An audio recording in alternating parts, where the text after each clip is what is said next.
Alors à propos de la vidéo sur comment comprendre et pardonner, dont l'idée était plutôt que pour pardonner, c'est pas une histoire de compréhension pour pouvoir pardonner, parce que ça reste intellectuel.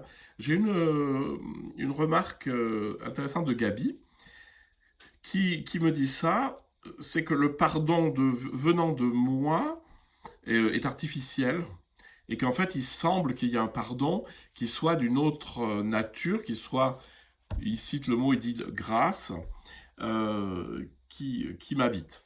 Alors, c'est pas faux, parce que le pardon demande qu'on soit décalé de nous-mêmes. Le pardon, c'est quoi? On m'a fait du mal, d'une manière ou d'une autre, et mon problème de pardon, c'est le problème que je ressasse ce mal et j'en souffre encore. Et en fait, la seule solution, c'est de se décaler de soi-même et d'arriver dans le lieu profond de l'amour qui jaillit. Hein, je vous ai déjà expliqué que le fond de l'être a deux aspects. Le premier aspect, c'est l'accueil conscient de la réalité. Et le deuxième aspect, c'est le fait de l'aimer de manière inconditionnelle. Aimer, c'est vouloir le bien. Et cet amour ne vient pas de moi.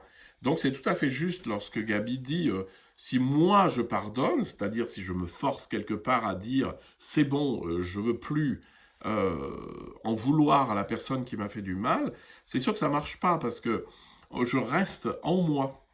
Et le grand truc, c'est de se décaler vers cet amour qui est plus grand que moi, qui ne m'appartient pas. Et que c'est celui-là qui, quelque part, pardonne. Alors, évidemment, c'est vécu comme une grâce dans la mesure où c'est pas à moi, mais par contre, je peux m'y disposer. Et ça, c'est hyper important parce que le problème du mot grâce, c'est qu'on a toujours l'impression que c'est une espèce de cadeau arbitraire de on sait pas qui, ça vient pas, qu'est-ce que je peux en faire, enfin, comment je peux l'avoir. On dirait que voilà, on peut pas le recevoir comme ça. Alors ça, je ne pense pas que ce soit vrai.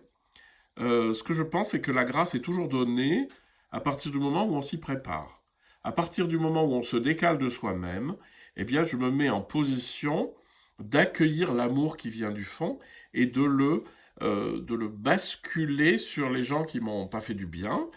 Et en aimant les gens qui m'ont pas fait du bien par un amour qui ne m'appartient pas, qui est infiniment plus universel, ça permet de relativiser ce qui s'est passé, et c'est peut-être là que se situe le pardon.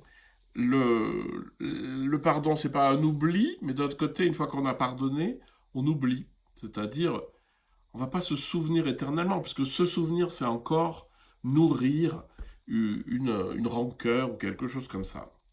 Voilà, donc en effet, c'est pas moi avec mon ego et mon identité qui peut pardonner aux gens qui m'ont fait du mal, puisqu'ils ont fait du mal à cette entité, mais à me mettre dans un état beaucoup plus vaste d'accueil et d'amour qui va me permettre de regarder les personnes qui m'ont fait du mal avec beaucoup plus de bienveillance et du coup à ce que le mal qui s'est fait n'ait plus d'impact aujourd'hui sur ma vie.